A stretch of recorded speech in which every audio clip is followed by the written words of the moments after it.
Everybody. Thanks for tuning in. Rather than file a complaint about Deputy Fitzpatrick's actions, I thought a detailed letter and a live stream would do better. This is a conversation with Sheriff Rob Rotter and two BCNN affiliates. This is a long video, but it gets into every detail about the Fourth Amendment violation. But it still doesn't stop people from calling at 10 a.m. and saying, "You still in bed?" It's 10 o'clock. Yep. Did you work overnights? I did. Years and years and years. Yeah. So I appreciate you taking the time to meet with us today, sir. You bet. I've typed up a thing I'd like to read to you, and I print out a copy for you to keep. Okay. And then when I talk about different laws and whatnot, I have all the laws I refer to are right here. Okay. And then the Constitution articles I refer to are right here. Mm-hmm. And then the police, you know what that is, obviously. Right. That's one that it pertains to. So, Deputy Fitzpatrick responded to a call about an innocent man in an unfortunate situation outside of his control. Fitzpatrick then attempted to charge him with the crime, take him to jail, tow his car, and violate his constitutional rights. This was not service and protection. This was harassment, bullying, and revenue collection. Fitzpatrick needs to be educated about the Constitution that he swore an oath to, as well as how to serve and protect. On 11/5/22 at approximately 7:45 p.m., Deputy Fitzpatrick responded to a call about a car parked on the tracks. He has been on the job for 2 years and should know how to do his job correctly. Since Jessica is a new employee, I'll talk about her. She has an excuse to make mistakes. When Fitzpatrick pulled up, Dustin was standing in front of the car and the engine was off. Before leaving the car, Fitzpatrick called on the radio that the car was not on the tracks. That's a really important thing that I want to, draw some attention to. Right. Before he got out of the car, he knew it wasn't on the tracks. Dustin was compliant, respectful, and answered questions. He informed Deputy Fitzpatrick that he was a mechanic and that he was in the process of calling a tow truck. At this point, Fitzpatrick should have began directing traffic and left the innocent man alone. He had no reason to believe that Dustin was driving the car or that there was any action needed to be taken to remedy this situation. He should have immediately canceled the tow truck that he had called.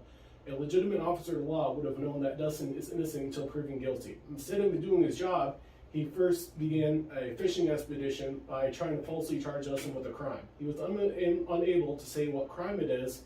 He then made a false accusation that Dustin got into an accident, yet there was zero body damage on the car. He also said that he got a call about a car on the tracks. The fact that he made that call on the radio means previously he was aware of what the truth was, and he was just trying to create a crime to convict Dustin on.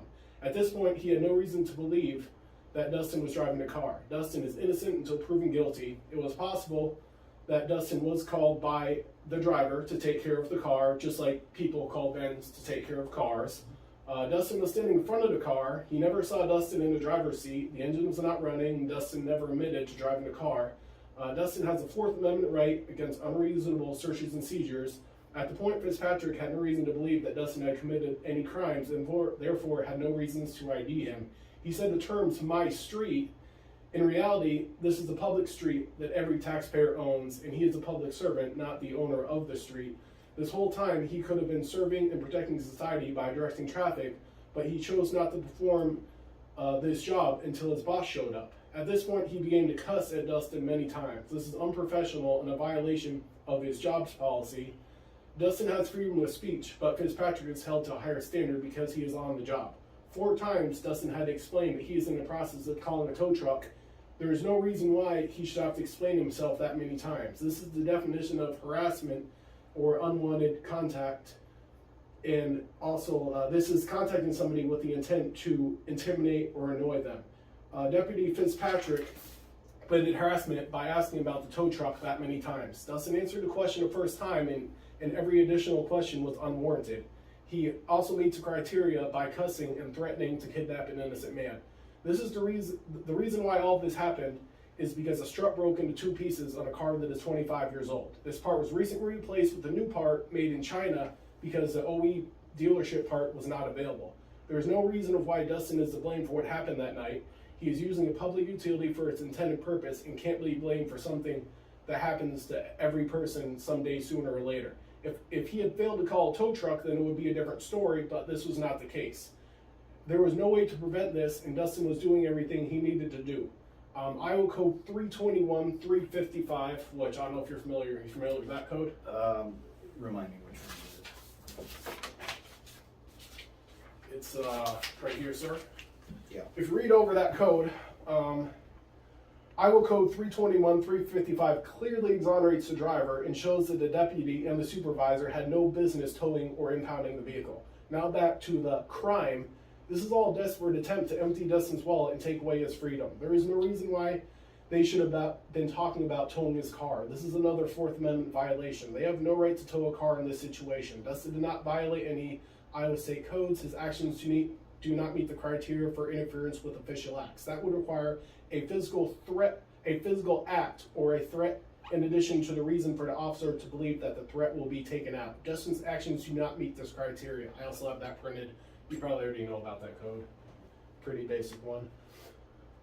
Iowa Code 321-355 clearly exonerates the driver and shows that the deputy and supervisor had no business towing or impounding the vehicle.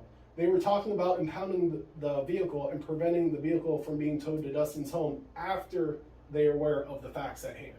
As in, like, we had the conversation and the altercation, and then Fitzpatrick goes back to his car and starts talking about impounding it, which it's not his property. He has no right to take another man's property. This is a very clear Fourth Amendment violation.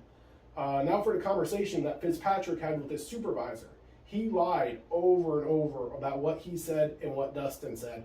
You can see from the pages, don't let that be what up, here it is. Okay, so this right here, everything Fitzpatrick said is red, everything I said is blue, and the black is kind of just like the narrative, so right here, Dustin said broken down, Fitzpatrick said that, and every time it's highlighted, that's a lie.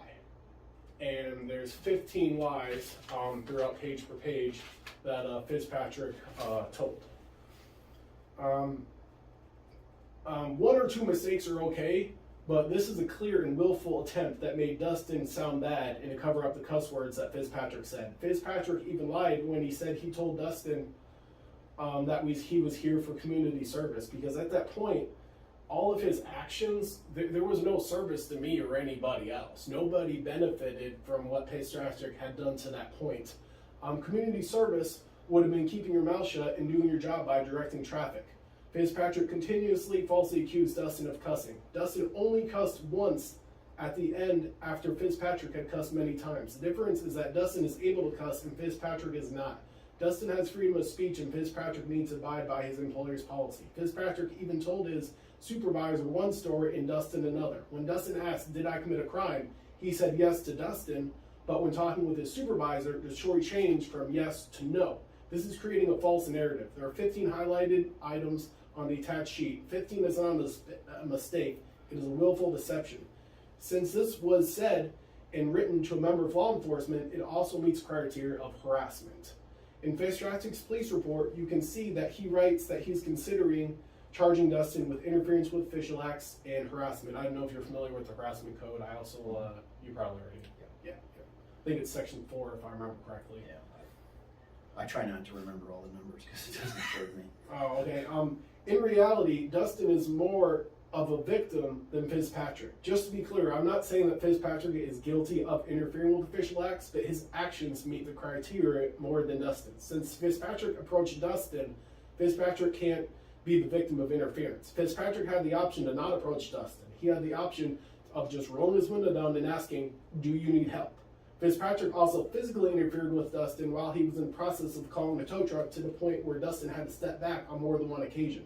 When Fitzpatrick walks up, he gets in Dustin's personal space. Dustin then steps back. Then Fitzpatrick then gets in Dustin's space for a second time. Then he raises his voice, starts cussing, and got closer to Dustin and forced Dustin to step back to avoid physical contact. Fitzpatrick's excuse for why he's moving Dustin out of the roadway for his safety to be out of the way of cars. When you watch a dash cam, you can see there were no cars to be heard. There's just silence. And you can even fast forward like another 30 seconds, there's no cars. And if there's no cars, it says that he's lying. So after watching the Tyree Nicholas, George Floyd, and many others, it becomes clear that a member of law enforcement can quickly end your life. Keep in mind, it is dark. There was nobody around to see or hear a beat down. Dustin has previously firsthand witnessed violence by this apartment in the past. After not seeing or hearing any cars, it begs the question of why was he moved? It begs the question of how many times do we need to step back to avoid physical contact with the officer? It was at this point that Dustin was preparing for an assault, gunplay, or planning an escape for his life. After the yelling, cussing, and forcing Dustin to back up to avoid physical contact with the officer following him, Dustin is now a victim of harassment. Everybody talks about officer safety, but think about citizen safety. Citizens know that they can die at the hands of law enforcement. They know that officers carry guns, other weapons, have bulletproof vests, and have training on how to injure people. If you take 1 million situations like this, where you have an aggressive officer targeting a lone wolf in a dark situation at night with nobody around, 1 in a million times it will end in death or extreme injury. This is completely avoidable by addressing or firing the aggressive officer. Fitzpatrick committed harassment by invading personal space of Dustin on more than one occasion, forcing him to move back to avoid physical contact, exhibiting intimidating and alarming behavior. Fitzpatrick also threatened to illegally detain. He was also told he was violating citizens' rights, and by making a false report to law enforcement. He lied to a supervisor about what happened. See attached list. Iowa Code 708.7 Part 4B states, threaten, intimidate, or alarm. Part 4 states, making a false report to law enforcement. His false report was written right here on this paperwork, and it was spoken. Most reasonable people would consider Fitzpatrick's actions to meet this criteria. Imagine there's been a small-bodied mother with an infant child. Yelling, cussing, and getting in somebody's personal space, forcing them to walk backwards to avoid contact, clearly meets this criteria. If Dustin had approached Fitzpatrick in this manner, he would most likely be in jail. He would be charged with crimes. Everybody talks about de-escalation today, but what Fitzpatrick did was the complete opposite. People often wonder why police get shot in the line of duty, but in situations like this, police are the aggressive ones. This can cause fear for citizens in certain situations. Fitzpatrick is a perfect example of everything that is wrong with policing today. He takes an innocent man, commits harassment, an attempt to tow his car, take him to jail, empty his wallet, and aggressively enters his space, possibly resulting in a physical altercation. Fitzpatrick also willfully and knowingly violated Dustin's Fourth Amendment rights. He didn't even attempt to research any laws while inside his squad car. Society would have been much better off if Fitzpatrick had simply stopped and asked, "Do you need help?" and then kept going to fight real crime and take real criminals to jail where they belong. Now for the part of Supervisor John Pfizer. I hope I said that correctly. 48-7. On the whole, he was not as bad as Fitzpatrick, but still needs a lot of work. Part of this was because he was improperly trained. In the beginning, he said that I have committed a crime, by being parked in the street. When pressed, he couldn't name any code violation or victim. If there's no state code or no victim, then there's no crime. Not to mention, Iowa Code 321-355 clearly states that Dustin is in the clear. John then asked if the car was front or rear-wheel drive. Dustin didn't answer the question. Dustin has a Fifth Amendment right to not answer questions. Then John accused Dustin of being confrontational. Exercising your rights is not confrontational. Since Dustin is a mechanic and John is not, then John should not be telling Dustin how to handle a situation like this. If there are no state codes being broken, then it's Dustin's choice on how to proceed with this situation. 321-355 clearly applies to this situation. It is concerning that John was not aware of this law. It is also concerning that John never made an attempt to educate himself on the law using his phone or laptop. When Dustin asked for the incident number, John referred to his handwriting as chicken scratch and verbally said the incorrect number. This is an important number because if the citizen doesn't get the correct number, there could be a denial of records. Many people have problems with FOIA requests, and this is a perfect example of how the system can be set up against them. How do you prove that the supervisor said the incorrect number without having the body cams? This is also another reason of why people report police. It's not to cause problems, it's for transparency and accountability. There was a point in which Dustin asked John about how much training was done when he got hired about the Constitution. John said, I don't know if they specifically go through each amendment. When a law enforcement swears an oath to the Constitution, yet they are not trained on what it consists of, it's setting them up for failure. It's like hiring a cook to cook meat, yet not telling them the incorrect internal temperature of meat and people getting food poisoning as a result. The system failed John and Fitzpatrick by not training them on the Constitution or training them on how to research it on the job. They have smartphones and laptops with internet. There's no excuse to not know this information. If they spent less time running IDs and more time researching the law, we would live in a much better society. Now for John's conversation about jurisdiction was a problem as well. The crimes listed fell in his jurisdiction. Many of these things they spend their time on are not about life, death, or safety. A perfect example of this incident. The car was parked past the tracks. Most people drive over those slowly. Nobody is going to die when there's a car driving at low speeds. There was no unsafe situations.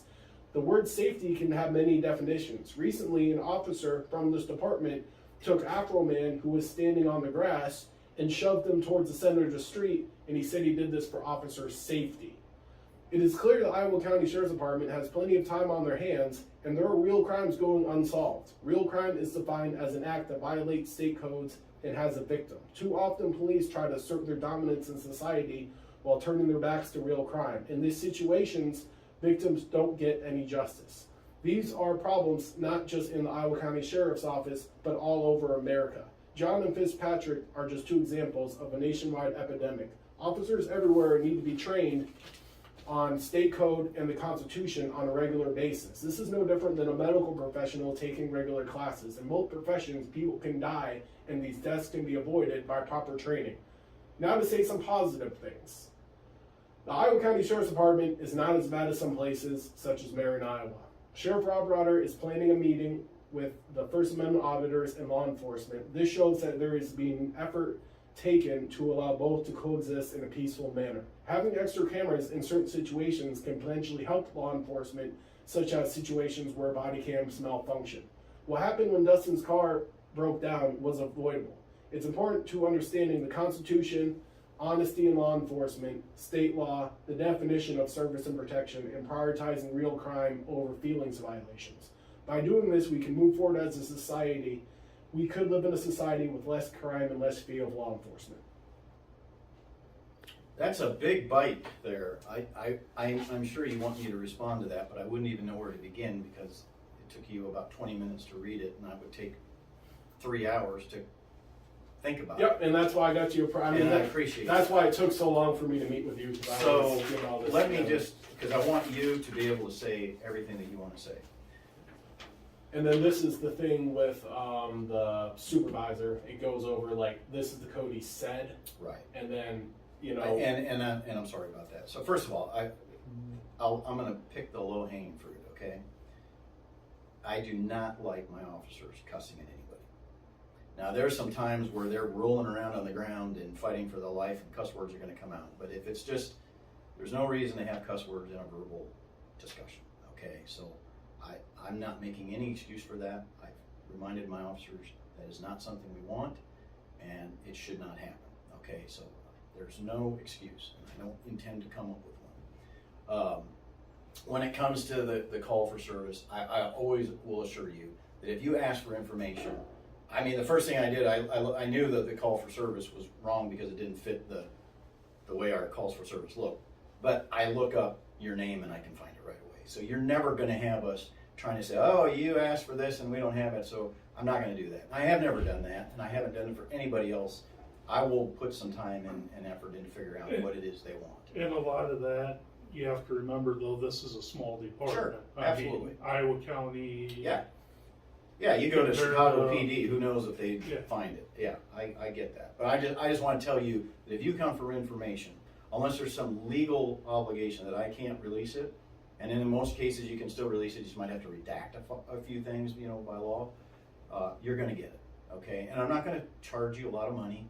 I have to charge you something because it does take time, and we have to, we have these computer programs that we buy cost thousands of dollars, and we have to replace them every few years. But I really do, I have done FOIAs myself, okay? So I know what it is to be like, oh, I'd like to have that FOIA, but I can't afford it. That's not good. So let me just throw that out there. But to give you an opportunity to say everything you want to say, in addition to what you just read, what, in a perfect world, what would you like done? What would you like to see done? I mean, I would like some consequences to go upon Officer Fitzpatrick and some education for Fitzpatrick and John as well regarding mainly that state code that I showed you that clearly exonerates me and people's Fourth Amendment rights. Okay, so I'm just gonna skate along the topographical part of this because there's so much there that you read to me. Okay, so you can look at a code section and you can have an opinion about it, and then someone else can look at a code section and have another opinion about it, and that's why we have judges, because two factions are never necessarily going to agree. Okay, so you mentioned some of the codes. First of all, Dustin, I have to apologize. I do not know how to pronounce your last name.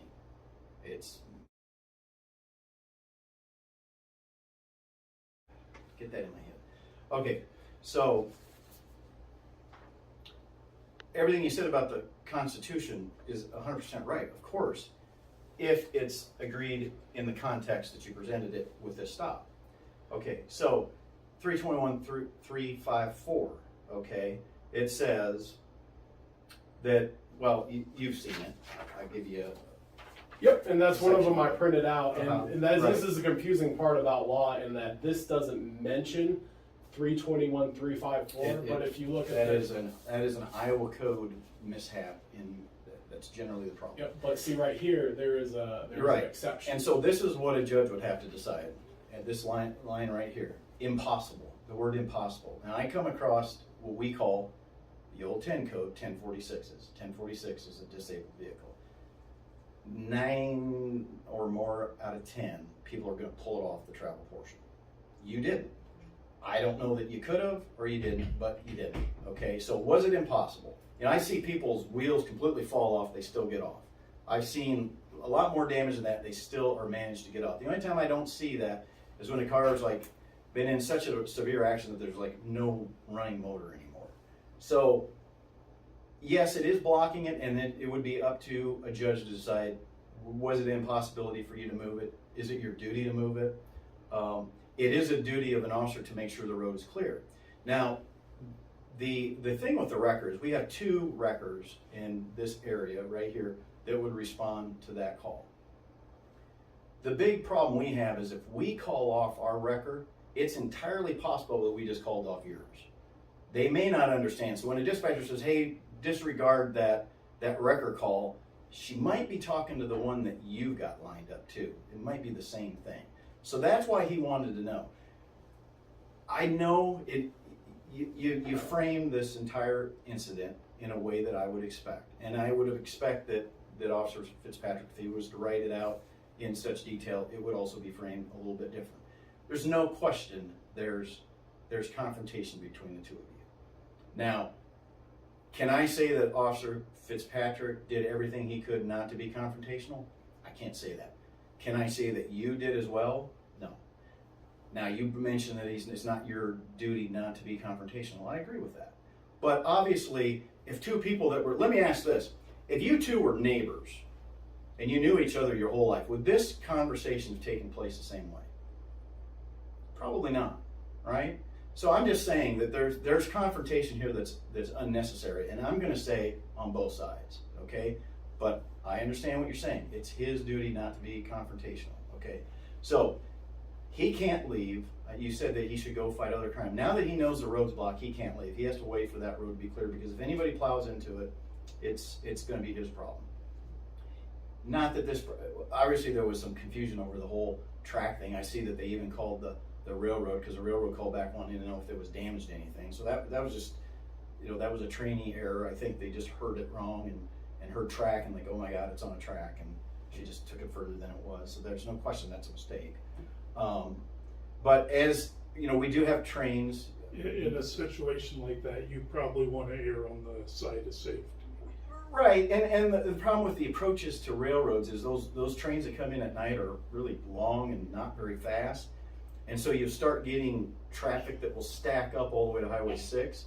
And so there is a slight more, if that would have been out like on like the other side of town and going out on 212 or something, it wouldn't have been a big deal. But because it's up to the tracks, he's gonna wanna make sure that he gets that cleared so we don't start stacking vehicles. So that's just, you know, another side to it. And Well, of I course, also did have some triangles in my trunk that I did plan on putting up to Okay. prevent that from happening. But Yeah. when he showed up, it was like Right, there's no point in using the triangles Right. at that point. and there is a section. So you have to believe that, or at least understand the side that maybe there is a violation, although not intentional. But traffic violations don't need to be intentional. They just need to be violations. We are never, ever going to write somebody a ticket for being broken down in a road. And I know the way you framed it, he's out there looking to arrest you. He's looking to take away your rights. He's looking to charge you with a crime. He's looking to cause you money.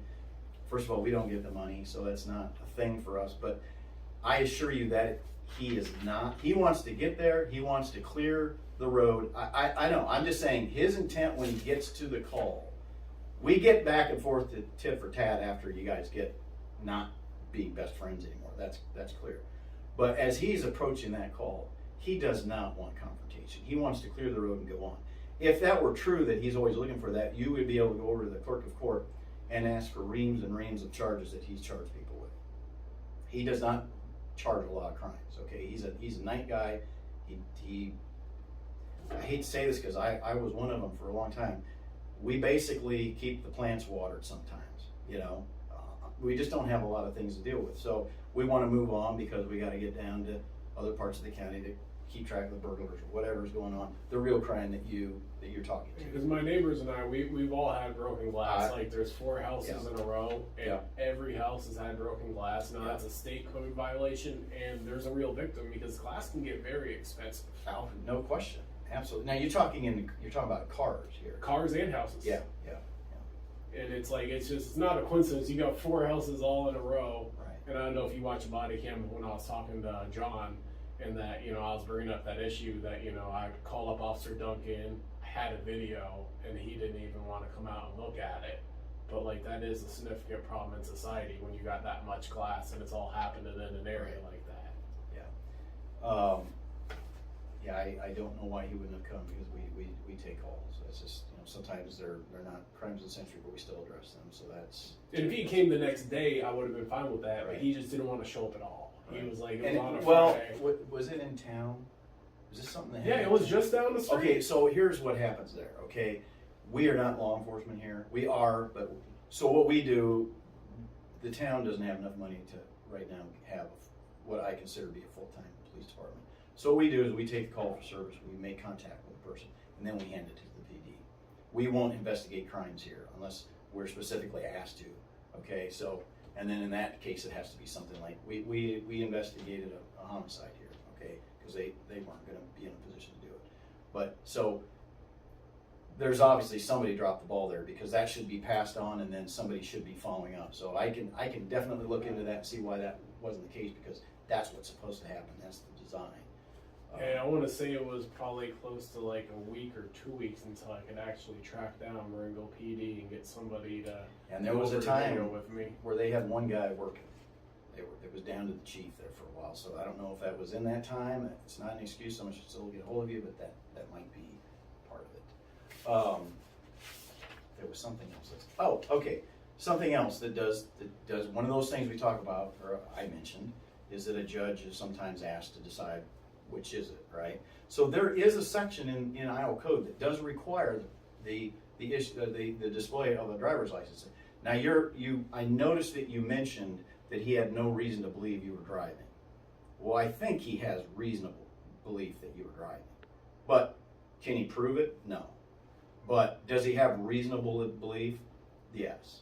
I mean, you're alone with the car, you own it, you're with it. Well, before IDing me, though, he couldn't ID me as the owner because he didn't have my ID. He just knew I was some guy standing next to a car. And it's been a while since I've watched it, but doesn't he ask you at some point, is this your car? Nope. He doesn't ask you? Okay, I'm very clear when he comes up. I Okay. just say I'm a mechanic, I'm calling a tow truck, and that's all the information I gave him. Kind of like creating that, scenario of that this is somebody else's car. Or maybe my friend was driving the car it broke down, and he gave me a call. Hey man, your car's broken down, and I came over to deal with my car. There's a lot of different scenarios. There why certainly I would are. be behind the wheel of that There vehicle. certainly are. But I think you'd also have to agree that if that were the case, you said, hey, my buddy just walked up to use a phone or something or whatever. I mean, you might have given that. You don't have to, but it when you say that you don't have to say because of your Fifth Amendment rights. A lot of people, and I'm just saying what a lot of people might think. I have to think of it differently because I sit in the courtroom sometimes. Is that people who do that are worried about being convicted of something. I don't know what you're worried about being convicted of here, but I'm not in your head, so I don't know. If you have the predisposition that our guys are out there just to file crimes against people, then I can understand why you have that. Because I saw what they did to the Afro Man. I saw the violence. But I can't go into that. Yeah, in it's a any detail pending because case. It's a pending But case. that's kind of what. But that's like everything else has another side to it as Yeah. well. And the judge will just have to decide which one is right. But I was the guy watching it from But you don't know what the officers know either. Would you agree to that? You don't know why they're there. You have no idea why they're there. Well, with all due respect, I've seen the body cams. Okay, so you know what's going on in the house. Yep. Okay, because that does make a difference. If they're there to unlock a car, it's a little different than what that call was. And I get that, but Yeah. pushing somebody into a street, that creates such a huge hazard, not just for the Afro Man, but for any traffic. It depends which hazard you're trying to avoid. If you're trying to avoid the hazard of flying lead, then the road looks better. But in the traffic sense, it doesn't. So again. Well, he was aware of that, and it's not law enforcement's job to and there was also other people standing around too. Like right next to him, there was a group on Chris Seaton's lawn standing. And that's an considerable advantage you distance. have that you're seeing, 360 degrees Yep. where the video doesn't show that. Well, I could probably, you can see it in the video too. You can see that there are people at the same distance from the house, Right.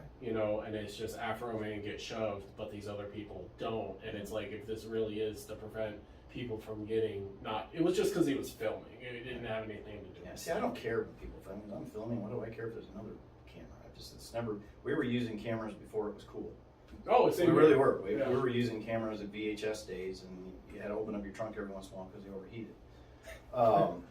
But I was just going to point out, if you believe that, or at least can understand the idea that he thinks you're the driver and that you might be blocking the law, or the road, is 321-174 that talks about that you shall produce driver's license. And I was very clear to make sure that I am not giving him any reason to believe that I am driving the car. I made sure to purposely leave that open, as in I may have been called here by somebody. I might have been a passenger. Right. There's a lot of different scenarios, and I made sure to keep those scenarios open. Right. And since I'm innocent until proven guilty, Right.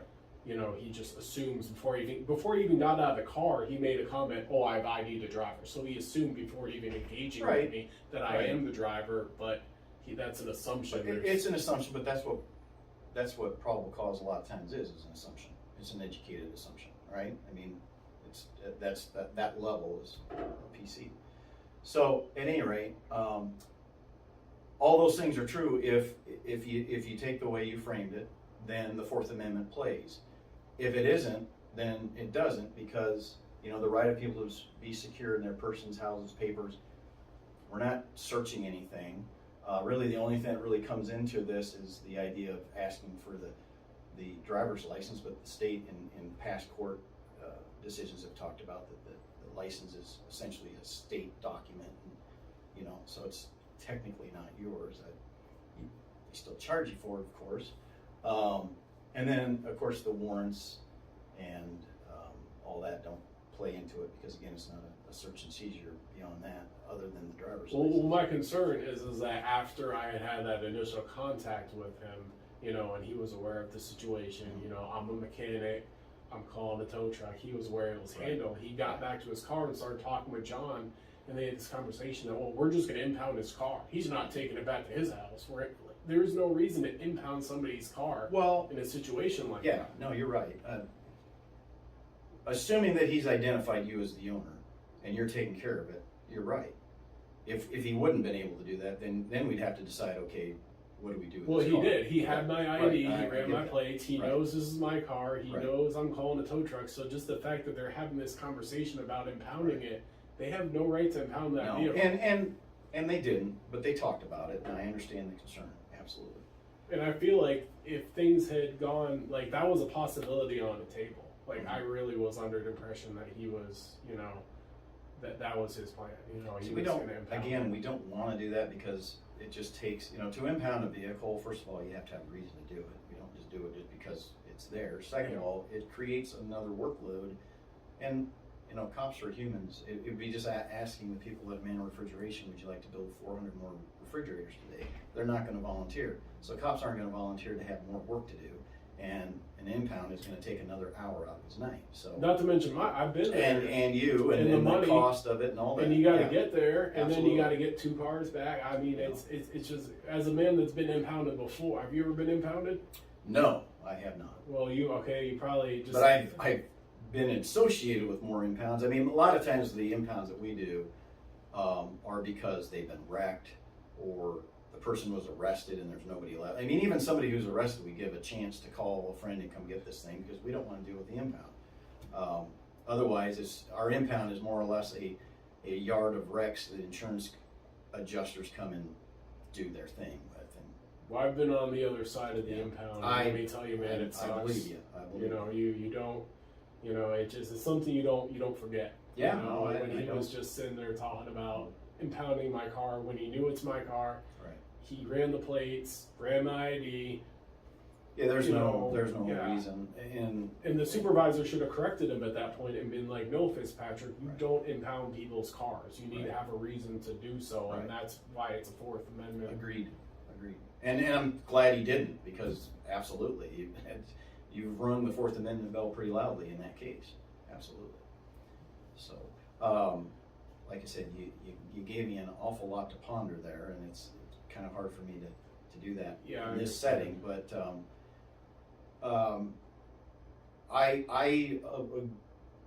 I appreciate training, okay, and I do want and to answer the question that you asked then, is there training? Yes, there is. There's constitutional law at the academy. Of course, for him, it's been years ago because he's been an officer in other places. So I don't know what year he went, but I can tell you that I learned constitutional law in college as well as at the academy back in the early '90s. I like to think I remember it, but it is something that is probably needs to be brought up again with everybody with the Constitution. I think everybody should know what it says. And I respect what you're saying about 321 through 54, but my problem is that Fitzpatrick and John, they could have went back to their car, looked it up on their laptop, looked it up on their phone, and then gave me a code section. Right. I mean, they have the option. Anybody can get on a laptop or phone at any point, and And I, of course, I've met you. I'm not worried to be in space with you. Now, you mentioned earlier that yes, there are instances where citizens are shot by police, and I think you'd have to agree that goes both ways, and everyone's a little bit touchy at night, especially at night for some reason. Yep, and this was that night, and there was nobody around to see or hear what was going so on. you can appreciate there's that touchiness on both sides of the fence here. But the problem is that I was here, he approached me, Right. I backed up, he's following me. I got you. Like I got you I can't got be the victim when you're, I understand. you're the one approaching and you're the one like I think he actually did touch me if I remember correctly, but I just remember seeing his hand and just trying to back up and not, get to that level of physical contact, and like you can't be the victim I get, when you're getting I get up what you're that saying. close to somebody. That's being aggressive. Right. And that's something that I think he really should be reprimanded for, and that, you need to respect people's space. Right. And there was no cars coming after that point. Right. Okay. Can well, I ask you a Yeah, question? absolutely. Everybody was trained on constitutional law when they went through the academy. How much updating training after that? That's required by law? None. Once you go to the academy, you need 12, on average, 12 hours a year of continuing training. But they throw all kinds of things that are mandatory now. So don't have much time for what I would consider to be the extras. And the smaller the department is, the harder it is, because it's not a matter of money a lot of times for training, it's a matter of coverage when everyone's off training. And that's our biggest obstacle. And you deal with a police department that's maybe 2, 3, or 4 people, they almost get no training at all because there's no one left to watch the place while they go. And so we do a fair amount of training, but it's that constitutional law, and I'm going to agree with you. I think there's a disconnect with the Constitution, not only among law enforcement officers, but among the citizens of the United States. People have no idea. They just know it's a Constitution, and that's all they know. And it's not the most difficult written word either. It's not convoluted. It's actually written pretty clear. And it's in everybody's pocket now. Yeah, it is. But they're on Facebook and Instagram. Absolutely. And so I appreciate that, and it's a good reminder that, you know, it's that very basic stuff that you did way back when that you probably don't think about a lot 10, 20 years down the road in your career. And what I'm seeing happening currently with our current situation is everybody understands the Second Amendment. Because everybody is carrying, and there's not everybody, but a good portion. Yeah. But there is 9 other amendments in the Bill of Rights, and a lot of those are not understood or respected. You're right. Absolutely. And so, you know, maybe that's something that I can do here. Well, it is something I can do. We can get back to getting trained back to the basics. And what I'd like to see, honestly, is I would like to see that we don't have confrontations. Nobody likes looking back, if Fitzpatrick had mentioned this code, I would have handed over my ID. You know, my whole problem was that it was give me your ID because I feel entitled to your ID, opposed to respecting the law and giving me a reason. You know, if you'd give me a reason, and if it wasn't this code, there's another one too that it's something 321, you know, and it's even got a part in there that I could even use, you know, in my favor. Whereas if it's going to get into oncoming traffic, it's like an exemption. I even would have taken that. My problem was, it was like, give me your ID because I'm a cop. Right. You know, that's not how it's supposed to work. Right. Like, you have a right to ask what crime am I being committed or accused of. Right. And he wasn't, me and the supervisor either. Right. You know, I asked over and over, what crime have I committed? There should be a code. Yeah, understood. So I don't know where I went with that. Just to say, basically, I agree that we need a refresh on the Constitution. I don't think there's anyone anywhere that couldn't use that, especially when it's something that involves your career. And I would just hope at the end of this, I've always been friendly with you. You've always been friendly with me. I don't want confrontation among citizens. That's not what we're for. People really do become officers. Not everyone. There's some people that, you know, got pushed around on the playground too much when they were kids, and by God, they're going to get back to society. And I've met those. I really don't believe I have any of those here. But in cases like this, it can certainly appear that way when, you know, it might be the male thing, 2 males, you know, starting to annoy each other, and but you mentioned it. You don't have to remind me. He's the public servant. I get that. You don't have an obligation. We do. Completely understood and accepted. I mean, the thing is that it's just maybe this a little bit is maybe it's my feelings a little bit, but my feelings that I had on that, which I haven't been able to verify. I mean, I've heard some rumors and I'm trying to verify it. It's just, he strikes me as the type of person that just has a very, very short temper. Like, he just doesn't get his way and he just explodes, you know. And I haven't seen it here. He's worked here for, you know, a few years. I don't know what his hire date. I think I might have told you. 2 years he's been with the force. Okay, as of November, so. Approximately 2 years, yeah. Okay, yeah. I mean, he just seems like somebody that really lacks self-control, and I didn't know if you could give me his middle name or middle initial. I don't know off the top of my head. Because I've been hearing some rumors around town, and I don't want to say them unless I actually so he was an officer in town here, so I I mean, I've known him as long as he's been here. He was in another jurisdiction before that where I didn't know him, but he's been in Marengo for quite a while. And I don't personally know of any.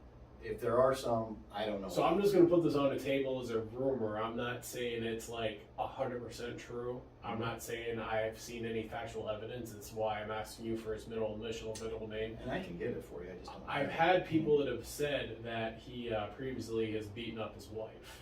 Oh, I don't know anything. And that's why I want his middle name so I can run a background check. And if I Well, he couldn't. I mean, at least as long as I've known him, he couldn't have done that because you can't. If you're convicted of domestic abuse, you can't possess a firearm. Well, So there you can't is be a cop. there is one. I mean, I've seen where cops have had stuff taken off records before, and I also saw this one case over in Dubuque County that's Fitzpatrick versus Fitzpatrick, and it's like somebody just deleted all the information off of it. Okay. So He was not married the whole time I knew him, so if that happened, it had to be before. And as I said, this is this is a rumor. I'm not saying I saw him do it or I've seen a domestic abuse case. It would be news to me. But it's just like the way that his whole like demeanor and stuff, just getting in your space, yelling at you.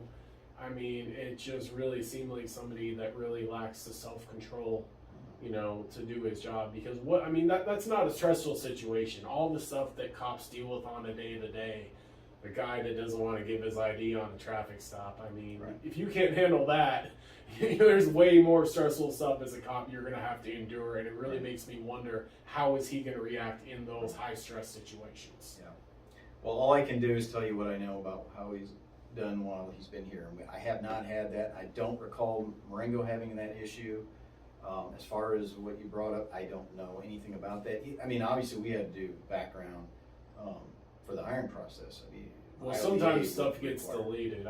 If it gets deleted, then I'm at the mercy of that deletion because I wouldn't know anything about it. Well, I'm the guy that'll find that deleted information or find evidence of it and piece it together. But there is this one case I saw online. It's Fitzpatrick versus Fitzpatrick, which kind of looks like, a husband and wife domestic abuse situation. And considering everything, could be the divorce. Well, that's the thing. It's all just deleted. Yeah. Like it's the only case I've ever seen on there. So I'm not. What year was it? I'd have to look it up. But I mean, I'm just not saying like I know that he's a wife beater, but I want to do some research and find out because that is just the just the anger he had in him, and I just can't understand. Well, if it's a criminal case, it should be there. If it's a family law case, it might not be. So, if it's family law, I could see why it might be deleted because it might involve kids or whatever. But if it's a criminal case, it should not get deleted. Well, people do have deferred judgments for even. Yeah, but even deferred judgments show up. Not on Iowa courts. It would, perhaps not, but it would. When I do the background, I would see it. Yeah. Yeah. I've seen, like, there's even. I bet you if you did a background check on me, you probably would not find no insurance ticket that I got back in. I want to say like. I don't know. There's one no insurance ticket that I've had deleted off my record too. So I've been on both sides of it. I know you. I never had cause to do that, so I don't know if that's there or not. But. Well, you'll see a lot of them from a long time ago, but. You're talking traffic stuff, though. Yeah. Yeah. If I have cause to look at criminal history, I'm not looking at traffic unless it's like several driving while barred. Those are going to pop up, because that's just. Unfortunately, people who drive while barred have a tendency to do it over and over and over again for some reason. Our society demands you have a car. It does, and I have my issues with how we take licenses. And we're getting off track here, but I mean, we get mad at people because they're not paying for children, and then we took their license away, so they lost their job. That's another thing I wanted to bring up about like the interference and the harassment. It's a snowballing effect. When you take somebody and falsely accuse them of a crime, you're not just hurting them, you're hurting their significant other, you're hurting their pets, you're hurting their family, you're hurting their friends, and then just a snowball thing comes where you get a charge, you have a license, you don't have a license, you don't have a job, you don't have a job, you don't have money to go to court, and it's just like a snowball effect. And to do that to somebody just the fact that he was even considering charging me with harassment and interference when I clearly didn't commit a crime, you know, that snowballing effect can just destroy lives. Right. No, and nobody snowballs better than, besides this, the DOT rules. Oh yeah, I know very, all very about bad. those. Yeah, yeah. Well, so I think to carry this through, you know, obviously I would deal with the education on our end, okay. But were you interested as well in? Yeah, I'd be willing to come. I'm actually reaching out right now, attempting. This is actually being done out on the East Coast by a gentleman, and I reached out to him. He's got a lot of PowerPoints and stuff. He's been actually doing training with the officers out there, and yeah, I'd be willing to come down here sometime too, if you guys need. I think it would be good, and no offense, and my invitation to you still stands, but I don't know, sometimes it helps when there hasn't been a confrontation, and I don't think anyone's had that. Well, I think, yeah, but it's not going to be just me. I mean, Dustin's going to be I'm here. not saying that. I'm just saying, Yeah. I think you add a little bit of, I don't know what the word to use. You add I some- try to look at things from both Mhm. sides. Mhm. I mean, Dustin knows I don't agree with everything he does, but for the Nobody most ever agrees part, with everything anybody does. So. right? But for the most part, I believe he is trying to educate people about the Constitution, and Understood. the best. It's best to do that in a non-confrontational way, and that's what Absolutely. I appreciate about the way you're That's- looking at this right That's now. why I like that idea of not having it, you know, happen along the side of the road, but rather in a setting that everyone is comfortable with. And no one's stressed out. Exactly. Right. Yeah, I was really, and I gotta admit too, then that I said in the body cam, I said insurance instead of ID a couple times. He never asked my insurance card, but I said the word insurance instead of ID because I was just like, I don't know, it's gonna get physical, my car's gonna get towed, and I wasn't fully focused on the words I was saying. So I wasn't perfect in that scenario either. And that's what I would just like to not have the confrontations at all. You know, that would be my goal. Because let's face it, my check doesn't go up because I deal with more of these types of things, right? It's the same thing, and it detracts from the daily work, but it's something that I have to deal with. Okay, so I'm not complaining. I'm just saying it's a lot easier when we don't have confrontations with the public, because we really are. Our goal is to serve the public. We are your employees, no question about it. And I know sometimes cops don't like to hear the word customer, but you're our customer, and I've always believed that. And I always will, and maybe some people will criticize me for that. I don't know, but Well, the customer is always right when you there's the that policing too. situation. There's that too. That's Yeah. an issue. But yeah, no, understood. So, I don't know what you. I mean, like I said, this was an awful lot a big bite there. Yeah. What I'd like to do. Yeah, you can keep this, man. I got. No, I understand. What I'd just like to kind of do something with this, in that people are going to. I don't want to step on any of. I don't want to tell somebody what they should tell. Like if you're coming in to give a presentation, I want you to give the presentation you want. But it's nice to see. It's very unusual because you write very well there. To see another side to a situation in the written word. We deal with written word all the time. There isn't anything we do that we don't have to write about. But if you have 3 people that experience something and 3 people write about it, there's going to be 3 unique pieces of writing that describe it.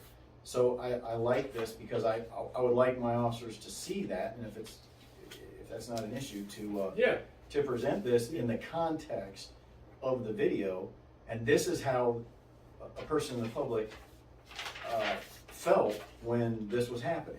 No, whether you intended to create that feeling or not doesn't matter. That was the reaction. And another thing you have to remember is the public is seeing everything from Dustin's point of view. Mm-hmm. They're, for the most part, not seeing the thing. They're not seeing this from the officer's point of view. Right. So in what context do you mean? Maybe he has a whole different story about this. Oh, I see. Okay. And I mean, there's two sides to every story. There is, and neither one of them is going to be exactly accurate, Right. And that's just the nature of everything. But I think it's unusual for you to get to see from another point of view a well-documented account of a situation, from the other side. This is, how many times does somebody say, well, I didn't mean for you to take it that way? I mean, this is obviously a little bit more serious because we're dealing with. Do you have access to Dustin's video on this situation? I know that it exists. I have not looked at it. I assume you put the body cam stuff out, right? Yep. Yeah, so I've seen that, so I guess.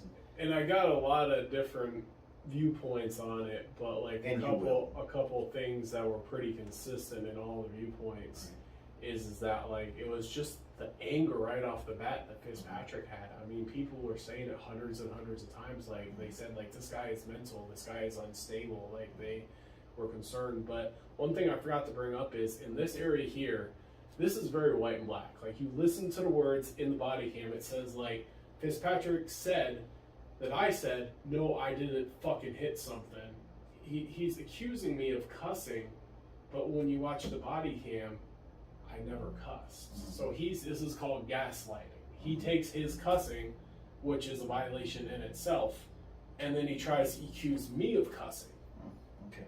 And that's a big problem, not just in this, particular, building, but just in law enforcement in general. I see cops so often blaming citizens for what they're doing, and I think that's something that it doesn't de-escalate it, Right. It does the opposite, like when you have a citizen and an officer, and the officer is doing one thing and blaming the citizen can help but feel a certain way towards that officer in that situation. And then in a de-escalating situation, I mean, you can't have gaslighting and de-escalation in the same thing. You gotta choose, one or the other.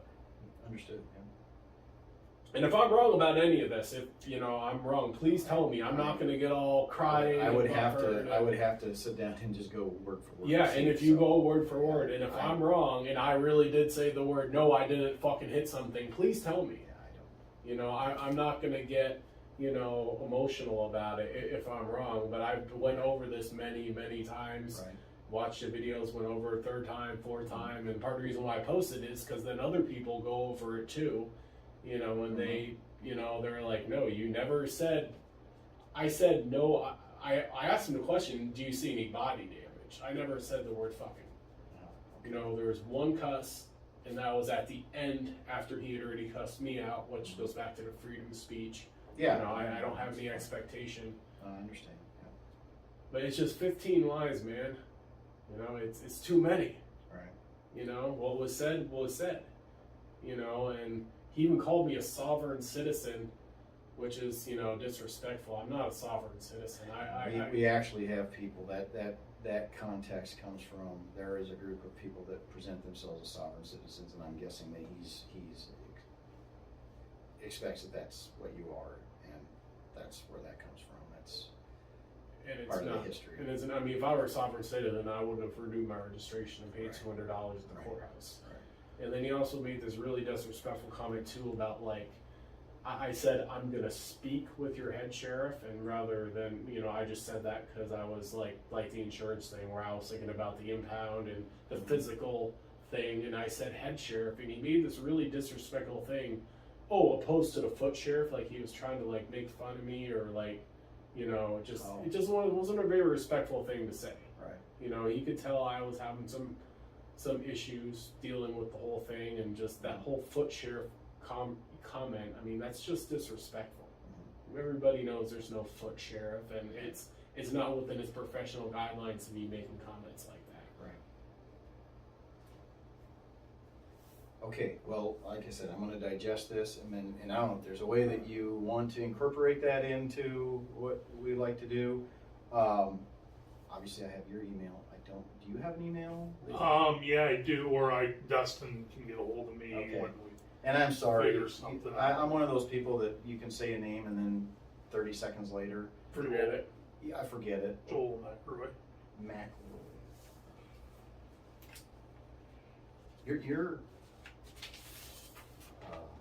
I grew up a quarter mile from the place you're watching by cost. Yeah.